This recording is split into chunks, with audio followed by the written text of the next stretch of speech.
नमस्कार, मी विशाल पाटील. बातमी आणि बरंच काही मध्ये आपल्या सगळ्यांचं स्वागत. सध्या राज्यामध्ये पाण्याची भीषण पाणी टंचाई निर्माण झाली आहे आणि सर्वात जास्त लोकसंख्या असलेल्या मुंबई शहरात तर केवळ 26% पाणी साठा शिल्लक आहे. राज्यामध्ये आत्ता कुठे उन्हाळा सुरू झालाय. पावसासाठी जून महिन्यापर्यंत वाट पाहावी लागणार आहे. उन्हाळ्याच्या अगदी सुरुवातीलाच अनेक भागात पाणी कपात केली जाते, तर राज्यात काही ठिकाणी तर 10 दिवसाआड पाणी पुरवठा केला जातोय. याच मुद्द्यावरती आहे आपली आजची बातमी आणि बरंच काही.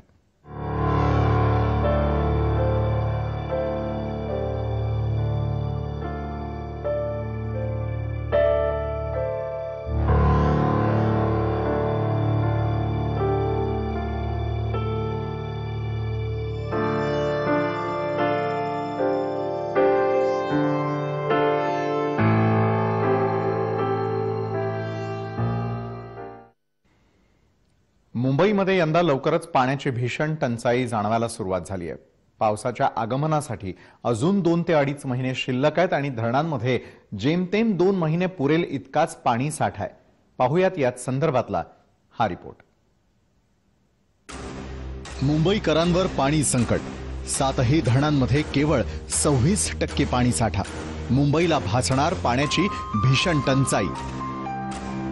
मुंबईला मुख्यतः 7 धरणांमधून पाणी पुरवठा केला जातो.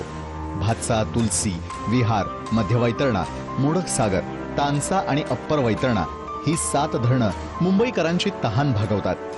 3,29,00,000 जनता या पाण्यावर अवलंबून आहे. मात्र सध्या या 7ही धरणांच्या पाणी पातळीत घट झाली आहे. केवळ 26% इतकाच पाणीसाठा या धरणांमध्ये शिल्लक आहे. त्यामुळे येणाऱ्या काळात मुंबईला भीषण पाणी टंचाईचा सामना करावा लागणार आहे. जो पाण्याचा साठा थोडा कमी आहे, परंतु त्यातून सुद्धा मुंबईकरांच्या संपूर्ण सहकार्यानं महानगरपालिका प्रशासन एक अत्यंत जबाबदारीनं आणि गांभीर्यानं काम करून असलेला जो साठा आहे त्या साठ्यामधून अगदी पुन्हा पाऊस पडेपर्यंत हे पाणी व्यवस्थितपणे मुंबईकरांना पुरवता येईल अशा पद्धतीनं एक निश्चित त्याचं करतील. धरणांमध्ये असलेल्या पाण्याची सद्यस्थिती पाहूयात. अप्पर वैतरणा धरणामध्ये 44,568 दशलक्ष लिटर, मोडक सागरमध्ये 41,255 दशलक्ष लिटर, तानसा धरणात 43,377 दशलक्ष लिटर, मध्य वैतरणा 50,708 दशलक्ष लिटर, भातसा धरणात 1,85,247 दशलक्ष लिटर, विहार धरणामध्ये 5,561 दशलक्ष लिटर, तर तुलसी धरणात 3,322 दशलक्ष लिटर इतका पाणी साठा शिल्लक आहे. एकूण 3,74,038 दशलक्ष इतकाच हा पाणी साठा आहे. पुढचे 2 महिने हा पाणीसाठा पुरवण्याचं आव्हान मुंबईकरांसमोर उभं राहिलंय. मुंबईत दरवर्षी एप्रिल किंवा मे महिन्यात पाण्याची समस्या उद्भवते, पण यंदा मात्र एप्रिलच्या सुरुवातीपासूनच पाण्याची टंचाई निर्माण झाली आहे. गेल्या मान्सूनमध्ये तलाव क्षेत्रात कमी पाऊस झाला होता. त्यामुळे उन्हाळ्यात मुंबईकरांना पाण्याची चणचण भासू शकते हे जाणून यापूर्वीच महापालिकेनं 10% इतकी पाणी कपात केली. पण पाणी पुरवठ्याच्या वेळेत 15% कपातही केली आहे. मात्र तरी देखील पाण्याची समस्या गंभीर बनली आहे. गेल्या 3 वर्षांच्या तुलनेमध्ये यंदाचा पाणी साठा हा सर्वात कमी आहे. 2019 साली 25.84% इतका पाणी साठा आहे, तर 2018 साली 38.68%, तर 2017 सालीच हा पाणी साठा 39.15% इतका होता. मुंबईकर नागरिकांना मी या अनुषंगाने एक आवाहन करेन की पाणी जे आहे ते जपून वापरा. पाणी कुठेही वाया जाऊ देऊ नका. जेवढं गरजेपुरतं आहे तेवढंच वापरा, कारण आपल्या सर्वांचं सहकार्य आम्हाला अपेक्षित आहे. पावसाळ्यापर्यंत हा पाणीसाठा पुरवायचं आव्हान आता मुंबई समोर उभं राहिलंय. त्यामुळे सर्वांनी या परिस्थितीकडे गंभीरतेनं बघण्याची गरज आहे. यापूर्वीच महापालिकेनं 10% इतकी पाणी कपात जी आहे ती केलेली आहे आणि त्याचबरोबर जो उरलेला पाणीसाठा आहे तो कशा पद्धतीने वापरला गेला पाहिजे याचं नियोजन महापालिकेनं केलं आहे. पण आता महत्त्वाचं आहे ते म्हणजे नागरिकांनी देखील जागरूकतेनं पाणी जपून वापरायला हवं. जर असं झालं नाही तर येत्या 2 महिन्यात मुंबईकरांवर पाणी संकट जे आहे ते निश्चितच असणार आहे. कॅमेरामॅन राजू बारूडसह सीमा दत्ते, जय महाराष्ट्र, मुंबई. तर मुंबईमधील पाण्याची भीषण टंचाई तर आपण पाहिलीच आहे. मात्र अशीच स्थिती ही राज्यातल्या इतर भागातही पाहायला मिळते. पाणी टंचाईमुळे राज्यातील 3,111 गावं आणि 7,159 पाड्यांना टँकरनं पाणी पुरवठा करण्यात येतोय। पुणे, सोलापूर, औरंगाबाद यासारख्या शहरातही पाण्याची समस्या जाणवू लागली आहे। औरंगाबादमधल्या जायकवाडीमध्ये तर शून्य पाणी साठा असून शहराला केवळ मृत पाणी साठ्यामधून उपसा होतोय।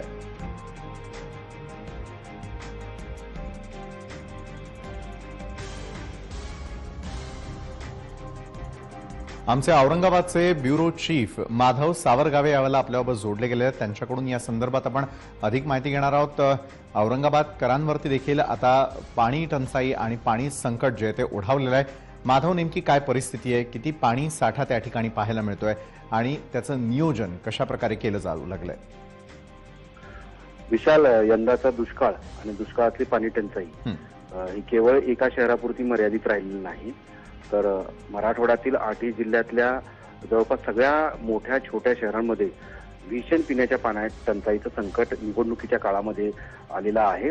त्यातच उन्हाचं प्रमाण अधिक वाढल्यामुळं, उन्हाचा पारा अधिक वाढल्यामुळं पाणी कुठून आणायचं आणि ते कशा पद्धतीने आणायचं असा प्रश्न मराठवाड्यातील जनतेला पडलेला आहे। आत्ताच तुम्ही सांगितल्याप्रमाणे महाराष्ट्रातल्या सगळ्याच विभागामध्ये, विशेषतः मराठवाडा, विदर्भ आणि पश्चिम महाराष्ट्रातील सांगली, साताऱ्यातल्या काही भागामध्ये आणि सोलापूर जिल्ह्यामध्ये भीषण पाणी टंचाईचा सामना करावा लागतोय। विशेषतः मराठवाड्यामध्ये जायकवाडी हे सगळ्यात मोठं धरण मानलं जातं। या धरणाचं पाणी मराठवाड्यातील औरंगाबाद, जालना, बीड, परभणी आणि त्या पुढच्या काळात नांदेडला सुद्धा कधी कधी मदतीला धावून आलेलं होतं। मात्र आता यावर्षी त्या जायकवाडी धरणामध्ये 0% इतका पाणी साठा आहे, म्हणजे पंधरवडा उलटलेला आहे। सध्या मृत साठ्यातून पाणी उपसा सुरू आहे आणि याच पाण्यावर औरंगाबाद शहर, जालना शहर आणि त्यासोबतच तालुक्याची जवळपास नगर जिल्ह्यातली 3 शहरं आहेत। मराठवाड्यातल्या जालनाच्या सोफिला असेल, अंबड असेल, पैठण असेल, घनसावंगी असेल, त्याचबरोबर गेवराई असेल, या सगळ्या शहरांना जायकवाडीतून पाणी पुरवठा केला जातोय।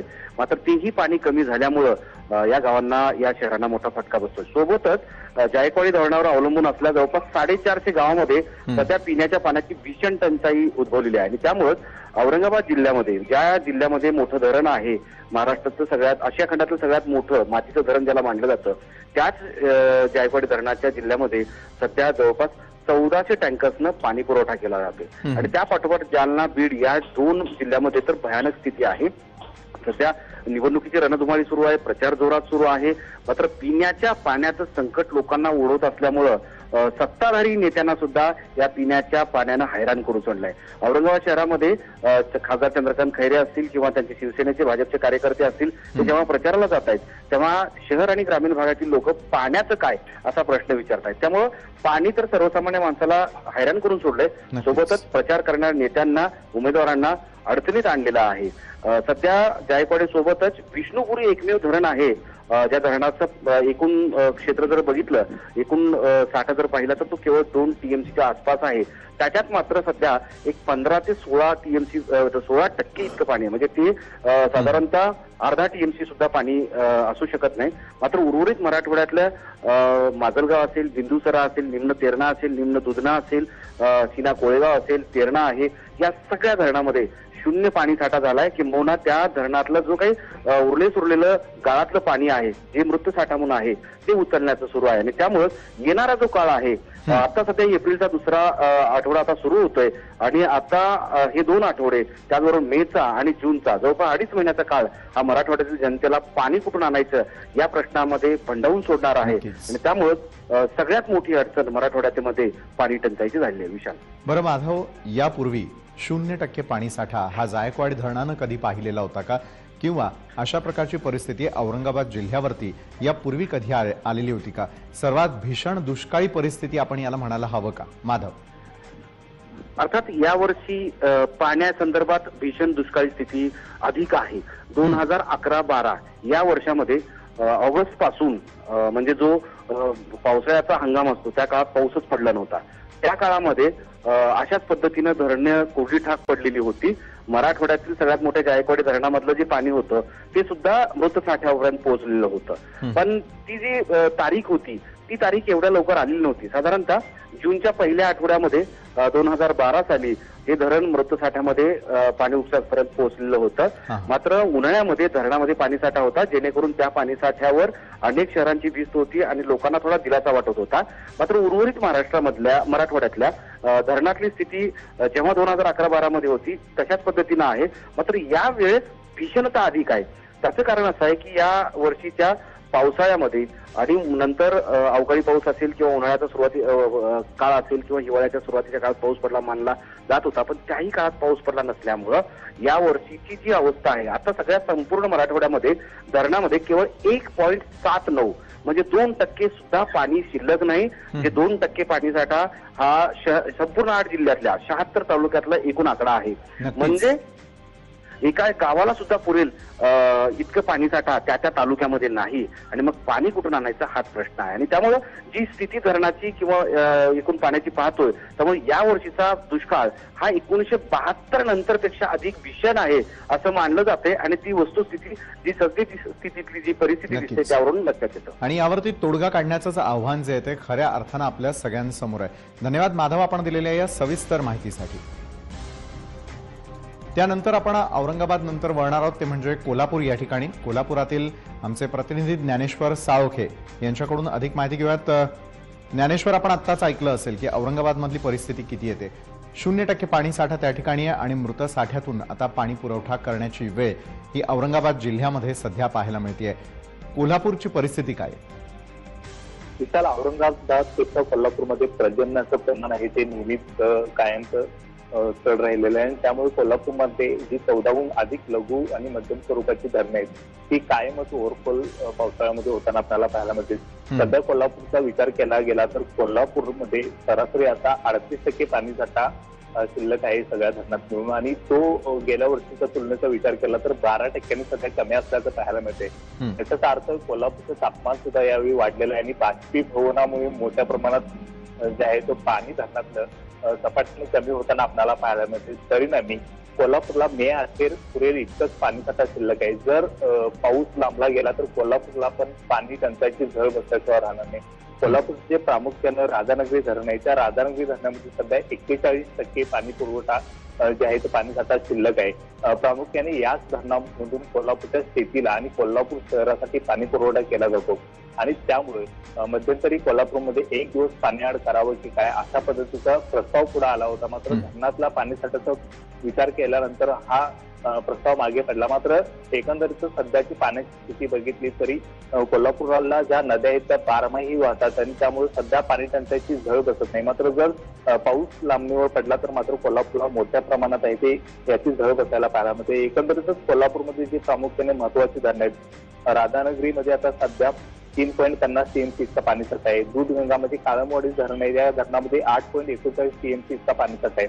वारणा धरणामध्ये 10.70 TMC इतका, तर तुळशी धरणामध्ये 1.70 TMC इतका पाणीसाठा सध्या शिल्लक आहे. मात्र गेल्या वर्षीच्या तुलनेमध्ये हा पाणीसाठा सध्या 12% कमी असल्याचं पाहायला मिळते. आणि त्यामुळे जर अशाच पद्धतीनं तापमानामध्ये वाढ राहिली तर मोठ्या प्रमाणात बाष्पीभवन होणार आणि आता येत्या काळामध्ये शेतीला सुद्धा मोठ्या प्रमाणात पाणी लागणार आहे. त्यामुळे धरणातून मोठ्या प्रमाणात हा विसर्ग सुद्धा करावा लागणार आहे. आणि त्यामुळे पाणी जपून वापरण्याचं आव्हान आहे ते कोल्हापूरकरांच्यावर कायम असल्याचं आपल्याला पाहायला मिळेल. नक्कीच कोल्हापूरचा जर आपण विचार केला तर शेतीसाठी लागणारं पाणी, पिण्यासाठी लागणारं पाणी, अशा प्रकारचं नियोजन करण्या इतपत पाणी तिथल्या धरणांमध्ये शिल्लक आहे का? ज्ञानेश्वर, नक्कीच विशाल, सध्याच्या परिस्थितीमध्ये इतक्या प्रमाणात पाणी आपणास पुढे शिल्लक असल्याचं म्हटलं जातंय. कारण त्याचं नियोजन सगळं आहे ते पाटबंधारे विभागांच्या माध्यमातून केलं जाते. ज्या पद्धतीनं जसं जसं उन्हाळा वाढेल आणि धरणातला पाणीसाठा कमी होत जाईल त्यानंतर जे आहे ते पाटबंधारे विभागातून उपसा बंदी लागू केली जाते आणि त्यामुळे शेतकरी जे आहेत ते नदी काठावर त्या शेतकऱ्यांना नदीतून किंवा तलावातून पाणी उपसण्यामध्ये बंदी घालण्यात येते आणि तो पाणीसाठा केवळ पिण्यासाठी वापरला जातो. त्याचं योग्य पद्धतीने नियोजन आहे ते गेल्या काही वर्षापासून पाटबंधारे विभागांच्या कडून केलं गेल्याचं आपल्याला पाहायला मिळतं. त्यामुळे गेल्या काही वर्षापासून जे आहे ते पाणी टंचाईची झळ आहे ती कोल्हापूर जिल्ह्याला बसली गेलेली नाही आणि प्रामुख्याने ह्या पद्धतीचं नियोजन यावर्षी सुद्धा करण्यात आलेलं आहे. सध्या तरी उपसाबंदी कोणत्याही तालुक्यामध्ये लागू झालेली नाही, कारण नदीमध्ये आहे ते मुबलक प्रमाणात पाणी सध्या असल्याचं पाहायला मिळते. मात्र पाऊस लांबला आणि उष्णतेचं प्रमाण अशाच पद्धतीनं वाढलं तर मात्र कोल्हापूरला नक्कीच फटका बसेल. विशाल, नक्कीच धन्यवाद ज्ञानेश्वर आपण दिलेल्या सविस्तर माहितीसाठी.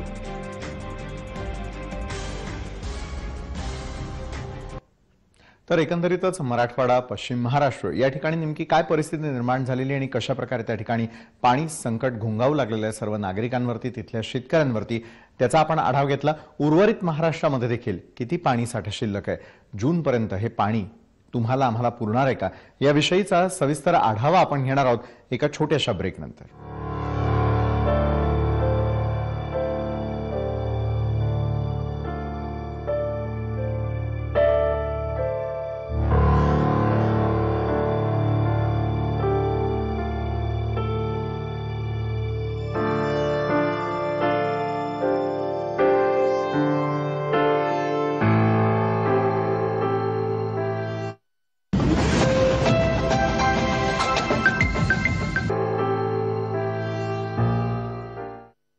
ब्रेकनंतर आपल्या सगळ्यांचं पुन्हा एकदा स्वागत. गेल्या वर्षीच्या पावसाळ्यामध्ये अपेक्षेपेक्षा कमी झालेला पाऊस, त्यानंतर पाण्याच्या नियोजनाचा अभाव, तर दुसरीकडे वाढणारं तापमान, त्यामुळे होणारं बाष्पीभवन, त्यामुळे पाण्याचं नियोजन पुरतं कोलमडलं आणि प्रत्येकाच्या तोंडचं पाणी पळालेलं आहे.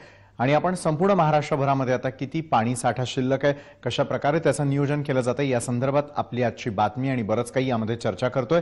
मराठवाडा आणि त्याचबरोबर इतर ठिकाणची परिस्थिती जी आहे ती आपण पाहिली. मराठवाडा आणि त्यानंतर आता आपण विदर्भाकडे वळणार आहोत. आमचे प्रतिनिधी तुषार कोहळे आपल्याबरोबर जोडले गेलेले आहेत. तुषार, विदर्भात नेमकी काय परिस्थिती पाहायला मिळते? कारण मराठवाड्यामध्ये आधीच पाणी कमी म्हणजे पाऊस कमी झालेला होता आणि त्यानंतर पाणी टंचाई भीषण स्वरूपाचा आणि उग्र रूप धारण करताना दिसतेय. विदर्भातली काय परिस्थिती?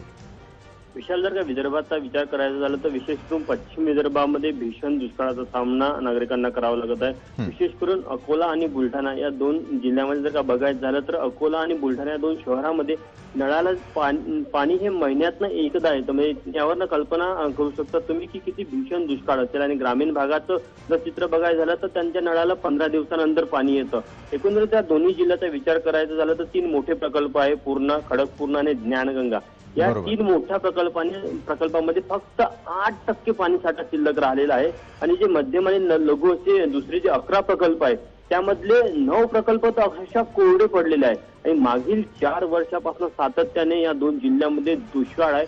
त्यामुळे नागरिकांना प्रचंड त्रास सहन करावा लागत आहे. विशेष करून महिला आणि छोट्या मुलांना पाण्यासाठी मोठी पायपीट करावी लागते. जर का बघायचं झालं तर विदर्भाचं तापमान साधारण 42 अंश सेल्सिअसच्या घरामध्ये आहे आणि पुढील काही काळामध्ये 47-48 अंश सेल्सिअसच्या घरामध्ये जाईल.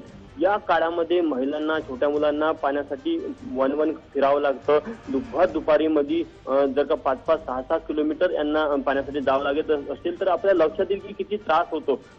प्रशासनाकडनं उपाययोजना केल्या गेलेल्या, टँकरच्या माध्यमातून पाणी पुरवठा केला जातो. ज्या भागामध्ये पाण्याची खूप भीषण संकट आहे, साधारण दोन्ही जिल्ह्यामध्ये 70 टँकरच्या माध्यमातून पाणी पुरवठा केला जातो. पण असं असताना देखील इतकं कमी पुरवठा होतो की साधारण 10,000 लिटरचं जे टँकर आहे ते 8 ते 10 मिनिटांमध्ये खाली केलं जातं. म्हणजे त्यावर लक्षात येईल की किती मोठ्या प्रमाणात नागरिकांना पाण्याची मागणी असते पण तितका पुरवठा होऊ शकत नाही. त्यामुळे मर्यादित स्वरूपाचा पाणी पुरवठा होतो. आणि विदर्भामध्ये या 2 जिल्ह्यामध्ये अत्यंत भीषण संकट आहे. या व्यतिरिक्त अमरावती असो किंवा वर्धा असो, यवतमाळ असो, वाशिम असो या जिल्ह्यामध्ये हे देखील मोठ्या प्रमाणात पाण्याचा सामना नागरिकांना करावा लागत आहे. विशेष करून मागच्या काही वर्षामध्ये सातत्याने या जिल्ह्यामध्ये पाणीचं जे प्रमाण आहे ते सरासरीपेक्षा कमी झालेला आहे. जो पाऊस आहे आणि विशेष करून जो पाऊस आपण जलयुक्त शिवारच्या माध्यमातून काही ठिकाणी चांगल्या प्रमाणात काम झालं पण त्याचे पाहिजे त्या प्रमाणात जे रिझल्ट आहे ते नागरिकांना मिळाले नाही. शेतकऱ्यांना त्याचा फायदा झाला थोड्या प्रमाणामध्ये, पण पिण्याच्या पाण्यामध्ये त्यामध्ये विशेष भर होताना दिसली नाही. त्यामुळे या 2 जिल्हे असो किंवा पश्चिम विदर्भातले जे नागरिक असो सध्या तरी या पाण्यासाठी त्यांना मोठी पायपीट करावी लागत आहे. आणि त्यांची अपेक्षा अशी आहे की प्रशासनाने याकडे तातडीने लक्ष द्यावं. मागच्या जर का 1 वर्षामध्ये बघायचं झालं तर नाल्यांचं खोलीकरणाचं मोठ्या प्रमाणामध्ये काम झालं. अनेक भागामध्ये तिथे जर का बघायचं झालं तर त्यांना बोरिंग करून दिलं गेलं, युद्ध पातळीवर बोरिंग करून दिले गेले. तरी असताना देखील मोठ्या प्रमाणामध्ये जे जमिनीच्या अंदरचा जो जलसाठा आहे किंवा जी पाण्याची पातळी आहे ती इतकी खाली गेलेली आहे की 400 फूट खाली बोरवेल करून देखील त्याला पाणी पाहिजे तसं पुरेसं लागत नाही. त्यामुळे हे अत्यंत भीषण संकट आहे. नागरिकांना असं वाटतं की आज त्या परिस्थितीने ही स्थिती आहे तर पुढच्या 2 महिन्यामध्ये काय होईल आणि जर का पावसाचं मागच्या 4 वर्षापासून ज्या प्रकारे एक स्वरूप पाहायला मिळालं किंवा जो पाऊस पडतो तेच जर का चित्र पुढे काही काळामध्ये राहिलं तर निश्चितच विदर्भातला काही भाग वाळवंट होण्याच्या मार्गावर आहे असं म्हणायला काही हरकत नाही. विशाल, नक्कीच तुषार, ही भीती जी आहे ती आपण वर्तवताना दिसतोय. धन्यवाद तुषार, आपण दिलेल्या या सविस्तर माहितीसाठी.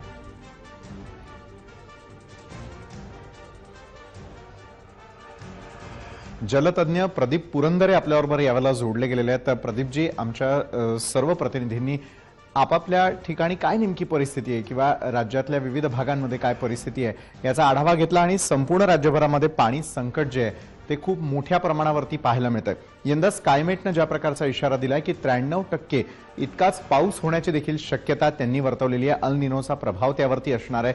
मग आत्तापासूनच पाण्याच्या नियोजनासाठी कुठलं पाऊल तुम्ही आम्ही उचलणं आता गरजेचं आहे? मराठवाड्यात तर परिस्थिती अशी आहे की पाणी वाचवायला पाणी शिल्लक नाही आहे. मोठी धरणं ही ऑलमोस्ट त्यातलं पाणी संपलेलं आहे. हो. आणि भूजलाचा वापर कठोरपणे कमी केला पाहिजे. भूजलाचा कायदा आपण केलेला आहे, त्याचे नियम बनवलेले आहेत, त्याची अंमलबजावणी व्हायला पाहिजे. नाहीतर ही परिस्थिती अजून गंभीर होत जाणार आहे. कारण धरणं रिकामी झाली आणि भूजलाची पातळी मोठ्या प्रमाणात खाली चालली आहे. त्याचे नियमन जर केलं नाही तर परिस्थिती अजून गंभीर होऊ शकते. नक्कीच. मात्र येत्या काळामध्ये जर 93% इतकाच पाऊस जर होणार असेल तर त्यासाठी काय उपाययोजना करणं आत्तापासून गरजेचं आहे? कारण ज्यावेळेला उन्हाळा येतो त्यावेळेला ही पाणी टंचाई निर्माण होते. जर मुळात पाऊसच कमी झाला तर या पुढच्या वर्षाची परिस्थिती उन्हाळ्याच्या दिवसांमध्ये यापेक्षाही गंभीर होण्याची शक्यता आहे. प्रदीपजी, पीक नियम तर करावंच लागेल. आपण जे क्लायमेट चेंजची हे करतोय ते अलीकडे हवामान बदल हे प्रत्यक्ष घडताना दिसत आहेत. तर त्या हवामान बदलासाठी जे गोष्टी करायला पाहिजेत ती उपाययोजना आपण ताबडतोब सुरू केली पाहिजे. पीक नियमन केलं पाहिजे. मी मग म्हटल्याप्रमाणे भूजलाचं नियमन केलं पाहिजे. बाष्पीभवन रोखण्यासाठी जे मल्चिंग आणि सगळ्या गोष्टी असतात त्या केल्या पाहिजेत. शहरातला चंगळवादी पाणी वापर मोठ्या प्रमाणात कमी केला पाहिजे. एक उदाहरणार्थ सगळ्यांनाच कल्पना आहे, आपण हॉटेलमध्ये गेलो तर सकाळी आंघोळीच्या वेळेला गरम पाणी मिळण्यासाठी 2 बादल्या पाणी सोडून द्या म्हणतात. तर अशा प्रकारचे चंगळवादी वापर कमी व्हायला पाहिजे. अशा अनेक गोष्टी करायची गरज आहे. ते जास्त गांभीर्याने कराव्या लागतात. धन्यवाद प्रदीपजी. जय महाराष्ट्र बरोबर आपण बोललात त्यासाठी. तर अनेक ठिकाणी भीषण स्वरूपाची पाणी टंचाई निर्माण झालेली आहे. मात्र आता वेळ आलेली आहे ती म्हणजे कुठल्याही प्रकारे प्रशासनानं त्यांचं पाऊल उचललेलं आहे. प्रत्येकजण आपापल्या परीनं प्रयत्न करतोय. मात्र तुम्ही आम्ही जे सर्वसामान्य नागरिक आहोत असलेल्या पाण्याचा अपव्यय जर टाळला तर मात्र अशा प्रकारची परिस्थिती पुन्हा एकदा आपल्यावरती येणार नाही, हे देखील महत्त्वाचं आहे.